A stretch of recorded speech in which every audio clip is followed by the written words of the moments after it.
What about credentials? What are you looking for in a president?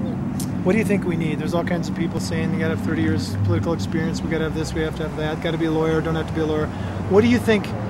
What do you think are the real credentials that America's looking for? Not necessarily the pundits, not the media, not the political parties, but average Americans. What do you think they're looking for in a president? I think the average American is looking for someone who's honest, someone who's trustworthy and out there, who will stand behind what they say, even if they may not agree with what they say. I mean, after looking at the last few years, people have different opinions, of course, on Bush and Clinton, but you know, I think my major issue with Clinton, he had some strong points, but one of the large ones was I didn't feel I could trust him from day one.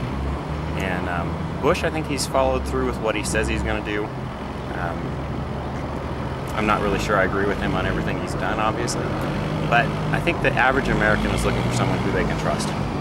99.9% of the Americans live and move and have their being in a private sector world. Sure. And we are talking about credentials of people who live in an isolated world in Washington, D.C., making decisions for the 99.9% of America that don't live in that isolated, insulated little world.